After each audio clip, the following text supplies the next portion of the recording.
धर्म की राह दिखाने वाली, आत्मबोध देने वाली सदगुरु पूज्य स्वामी श्री ग्रहानंद जी महाराज खलवा धाम आश्रम का स्मरण करके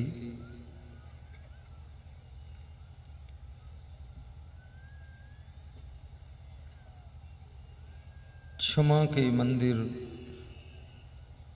पूज्य श्री क्षमा देव जी के चरणों का ध्यान लगाकर बिहार प्रदेश डिस्ट्रिक्ट गोपालगंज ग्राम कोयनी की पवित्र भूमि पर कॉलेज के प्रांगण में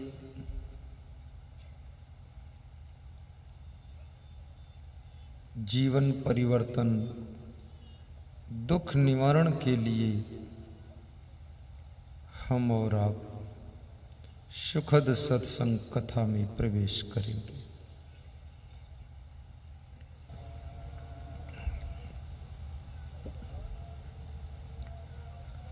संत कबीर का नाम आपने सुना होगा। कभी कभी उनका ज्ञान श्रवण करने का भी अवसर आपको प्राप्त हुआ होगा। कबीर उस व्यक्तित्व का नाम है जिन्होंने स्कूल में तो पढ़ाई नहीं किया था, लेकिन जिनके ज्ञान को स्कूल में पढ़ाया जा रहा है।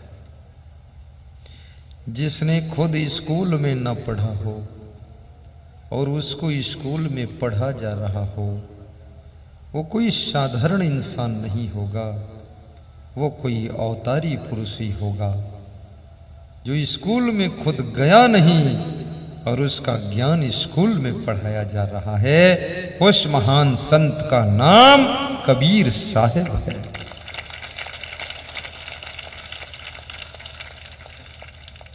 सदगुरु कबीर साहिब से प्रश्न पूछा गया। क्या प्रश्न पूछा गया कि संसार में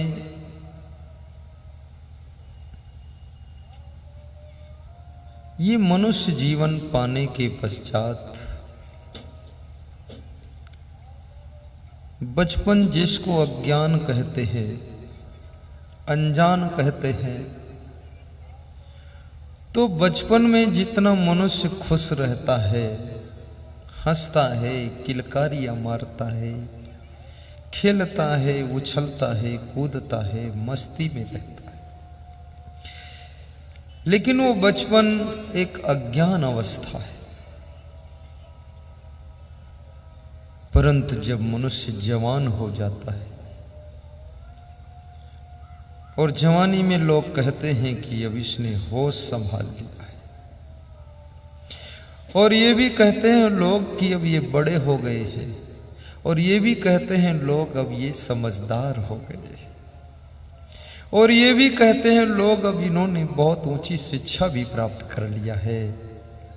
लेकिन उस अवस्था में पहुंचकर, उस व्यवस्था में पहुंचकर मनुष्य का मन बहुत चिंता में रहता है, टेंशन में रहता है, दुख में रहता है। वो बचपन की खुशियां जवानी में पहुंचते पहुंचते न जाने कहां खो गई। वो बाल्यावस्था की किलकारियां जवानी में जाकर के गायब हो गई, और फिर जब वो मनुष्य बूढ़ा हो जाता है तो जहां बैठता है ऐसे बैठता है कि अब कुछ बचा नहीं, सब खो गया।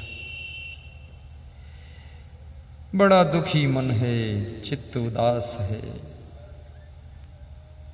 चेहरे पर निराशा की लकीरें दिख रही है,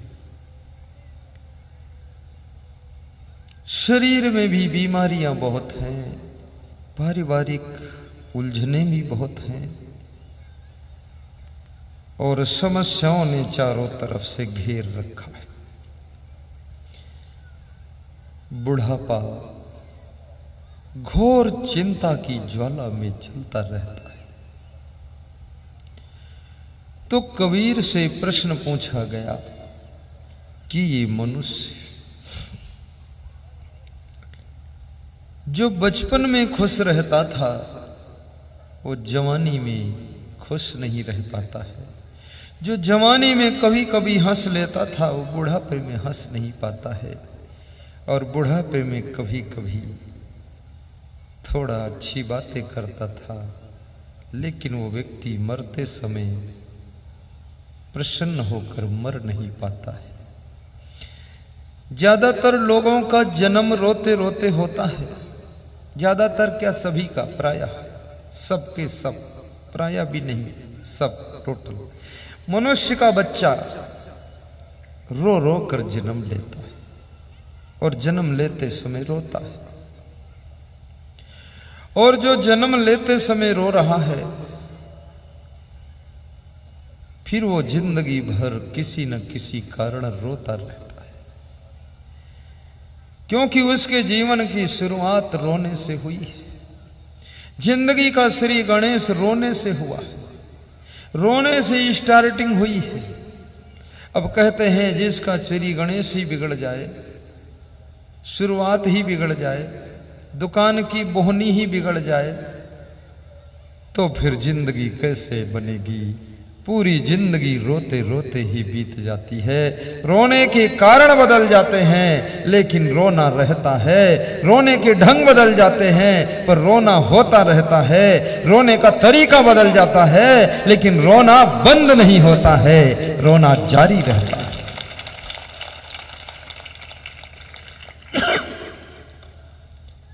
तो कबीर कहते हैं,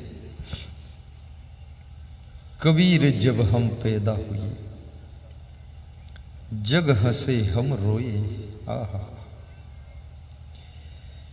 कबीर जब हम पैदा हुए जग हंसे हम रोए, ऐसी करनी कर चलो हम हंसे जग रोए, हम हंसे जग रोए।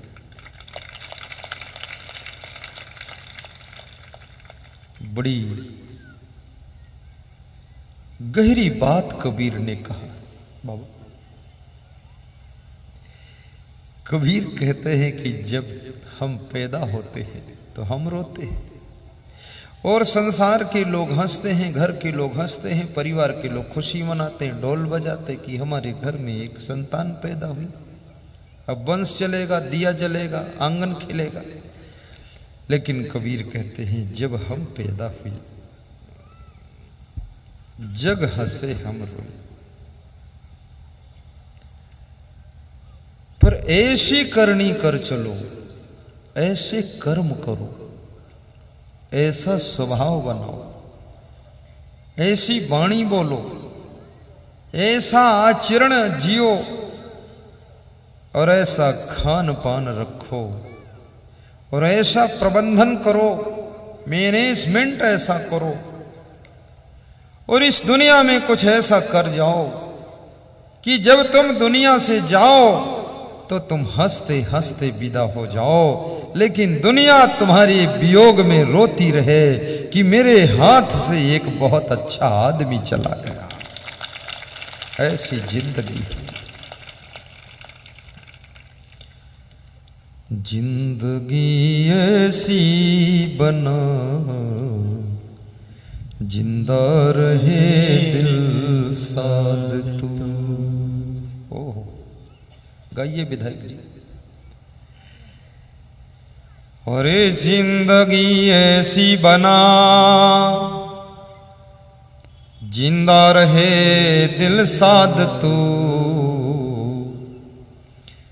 तू न हो दुनिया में तो दुनिया को आए याद तू, तू न हो दुनिया में तो दुनिया को आए याद तू। आज राम के जितने वंशज हैं,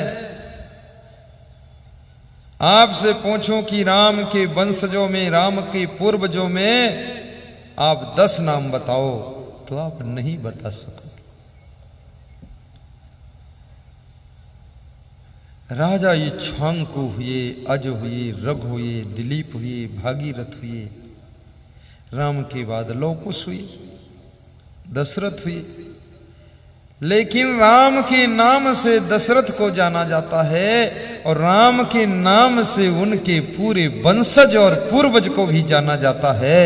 एक राम भी ऐसा बालक पैदा हुआ उनके घर में जिसने अपने वंशज और पूर्वजों को भी अमर कर दिया था। जिंदगी ऐसी बना जिंदा रहे दिल साथ तू। दिल के अंदर जिंदा रहो।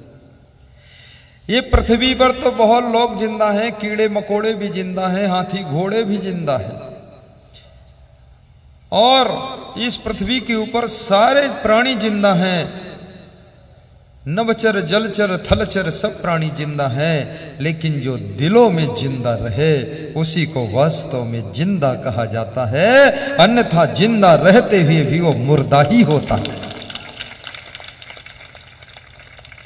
जिंदगी ऐसी बना, गा दो ना, शर्माते क्यों हो? कौन गाएगा? मैं गाऊंगा। और कौन गाएगा? मेरे संत गाएंगे। और कौन गाएगा? कोई नहीं गाएगा, सब सुनेंगे। सब गाएंगे तो सुनेगा कौन?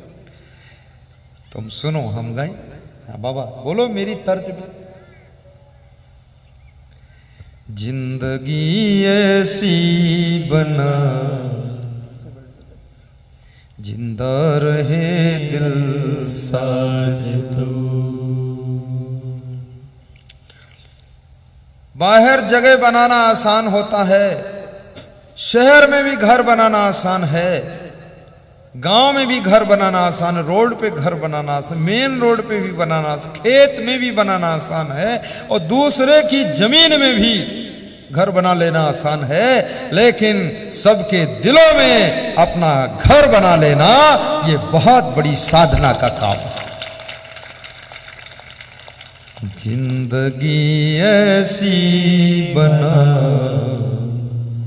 जिंदा रहे दिल साथ तू। और मैं कहूं कि ज्यादा लोगों के दिलों में घर न बना सको, लेकिन कम से कम अपने घर वालों के दिल में तो घर बना लो। कितने लोग अपने घर वालों के दिल के में घर नहीं बना पाते, उनके दिल से भी बाहर हो जाते हैं। और माँ बाप कहते हम इनको देखना नहीं चाहते। बेटा कहता मैं माँ बाप को देखना नहीं चाहता।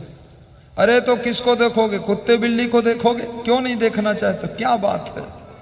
क्या कुत्ते बिल्ली से भी गए गुजरे हैं? अरे बोलो, छोड़ो बात। कुत्ते बिल्ली कम से कम गालियां तो नहीं देते हैं, लेकिन इतनी फूहड़ गाली देते, हम इनको देखना नहीं चाहते। इसलिए लोग कुत्ते की सेवा कर लेते, बिल्ली की सेवा कर लेते, चिड़िया की सेवा कर लेते, मछलियों को आटा खिला देते हैं, लेकिन अपने माँ बाप को 2 रोटी नहीं खिला पाते हैं। धिक्कार है उन लोगों को। अरे ये वही माँ बाप हैं जिन्होंने तुमको जन्म दिया, जिनके रजबीर की बूंद से तुम पैदा हुए हो, जिनके पेट में तुम्हारा ये शरीर हड्डी मांस का पुतला तुम्हारी माँ के हड्डी मांस से पला हुआ है। तुम तो थे ही नहीं, तुम्हारी माँ का रक्त, तुम्हारी माँ का मांस मज्जा, वो सब तुम्हारे शरीर के निर्माण में सहायक हुआ है। ये पुतला तुम्हारा नहीं है। जब वीर शिवाजी ने कहा था, माँ तेरी महिमा को देखकर मुझे लगता है कि मैं अपने शरीर का चमड़ा निकालूं और इसके जूते बनाकर तुझे पहनाऊं और तू चले तो इस ऋण से वृण हो जाऊंगा। तो वीर माता जीजाबाई ने कहा, ये शिवाजी तू क्या कह रहा है? ये शरीर भी तो मेरा ही है, क्योंकि मेरे शरीर से ही निकल कर बाहर आया है। इस शरीर के चमड़े के तो जूते बनाकर मेरे को पहनाएगा, तब ऋण से वृण नहीं हो सकता है। इस शरीर से तो भारत माता की सेवा कर, तो इस शरीर से वृण हो सकता। माता पिता का ऋण बहुत बड़ा ऋण होता है।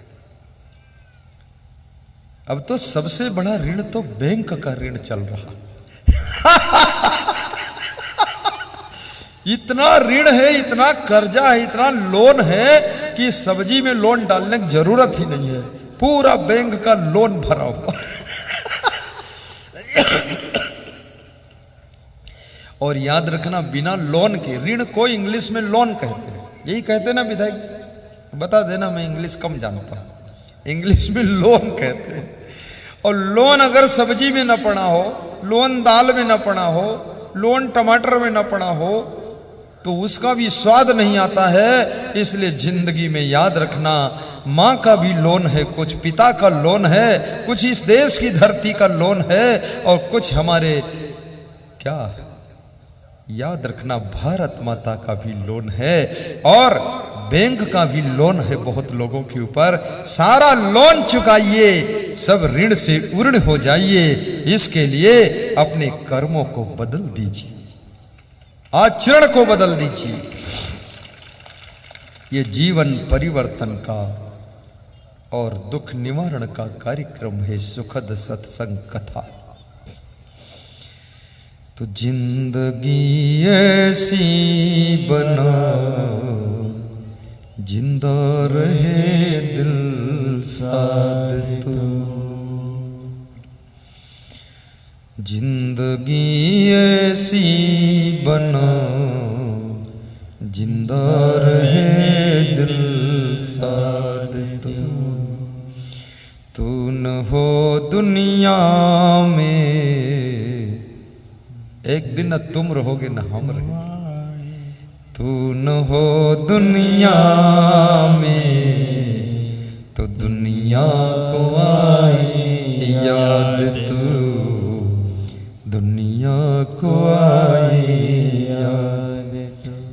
राजनीति करो, खेती बाड़ी करो, बिजनेस करो, सर्विस करो, साधना तपस्या करो, साधु बनो, भक्ति करो, लेकिन ऐसी करो कि भक्ति की हद कर दो, और इतनी साधना करो कि यमराज का खाता भी रद्द कर दो, यमराज का खाता रद्द कर दो। कभी राम बन के, कभी श्याम बन के चले आना प्रभु जी चले। थोड़ा मुस्कुरा कर गाइए, आप लोग बहुत सीरियस है लगता है, कुछ मुझसे तुम्हें संकोच लग रहा है, शर्म लग रही है। ज्यादा शर्म मत करो, थोड़ी शर्म रखो, पूरा बेशरम भी मत बनो, लेकिन ज्यादा शर्म भी मत करो। बन के चले आना प्रभु जी चले आना। कभी राम बन के, कभी श्याम बन के चले आना प्रभु जी चले आना। कभी राम बन के, कोई उठना मत, बैठे रहना, उठोगे तो घुटना में दर्द होगा, बैठे रहो। चले आना तो मेरा में रूप में आना, तो मेरा में रूप में आना। सीता साथ लेके, धनुष हाथ लेके चले आना प्रभु जी चले आना।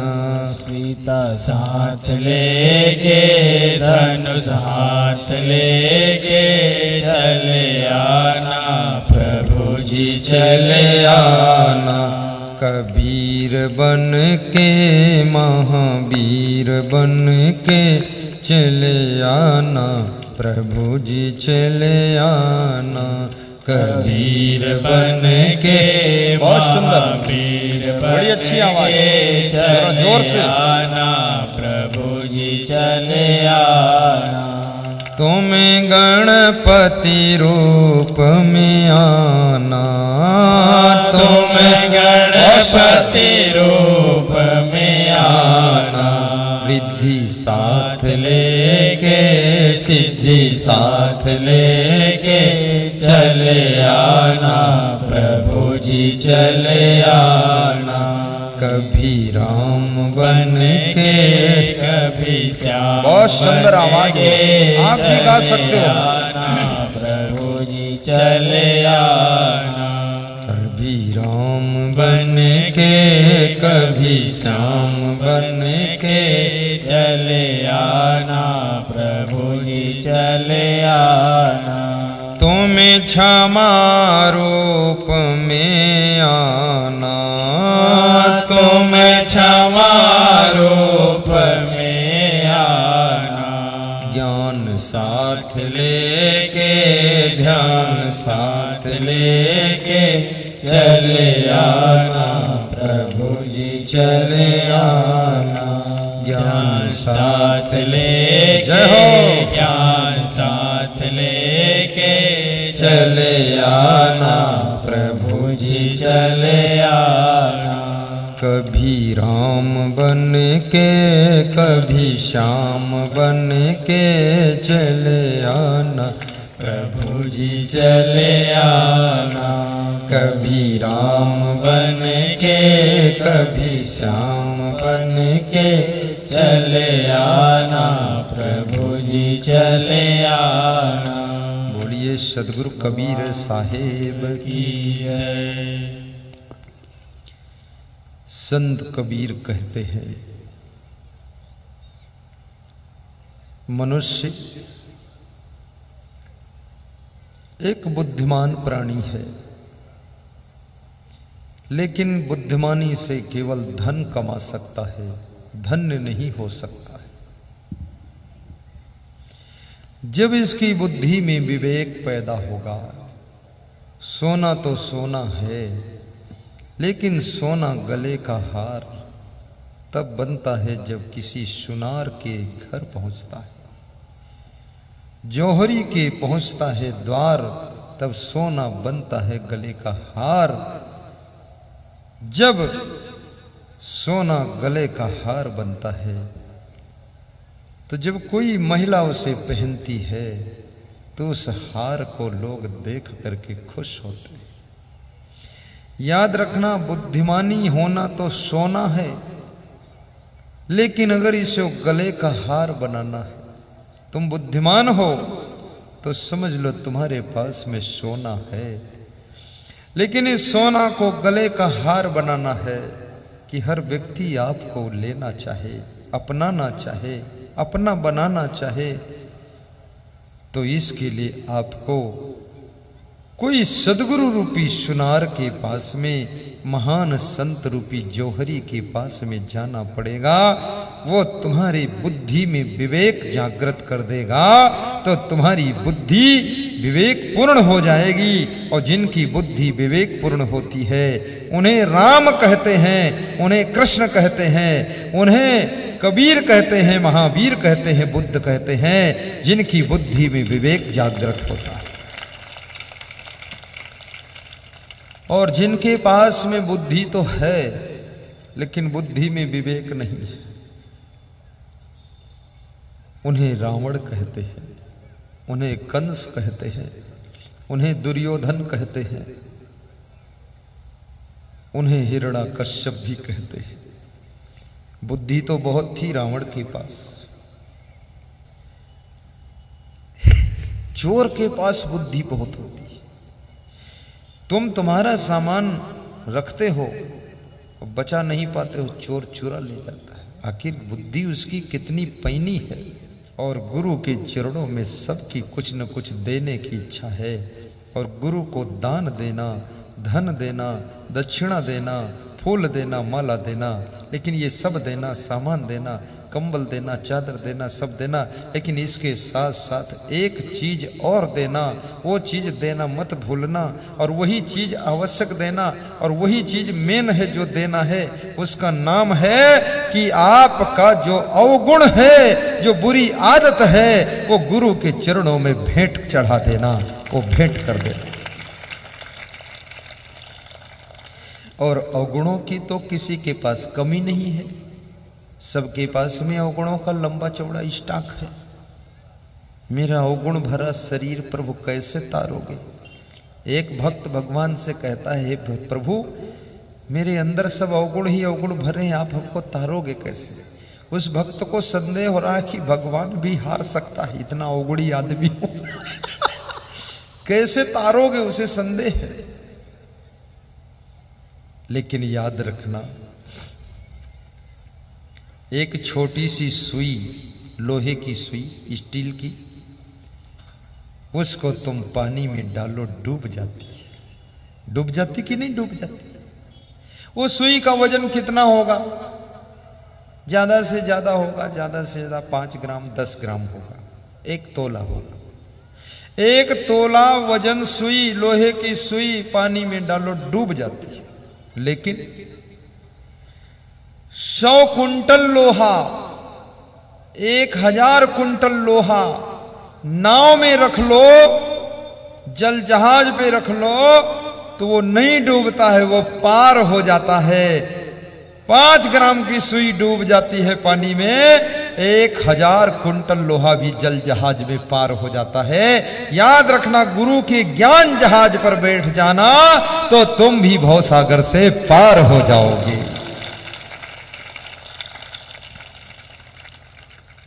रामायण में एक चौपाई बहुत अच्छी है, आप कहो तो सुना दो, सुनो। बड़े भागी पाइए सत्संगा, बड़े भाग्य से सत्संग मिलता है। लेकिन सत्संग मिलने से होता क्या है? बिना ही प्रयास हो ही भव भंगा। होता ये है, क्या होता है? ये होता है, जो होता सो होता है, जो होता वो बता रहा हूं क्या होता है। बिना ही प्रयास हो ही भव भंगा। बड़े भागी पाइए सत्संगा, बड़े भागी पाइए सत्संगा। जिनके बड़े भाग्य होते हैं उनको सत्संग मिलता है। बड़े भाग्य, अन्यथा कोई न कोई बाधा आ जाती है।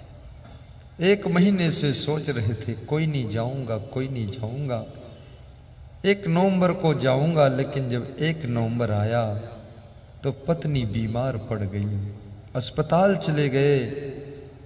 आना चाहते थे, कोई नहीं, वो पहुंच गए अस्पताल, बाधा पड़ गई, कोई नहीं आ पाई। भाग्योदयन बहु जन्म समर्जितेन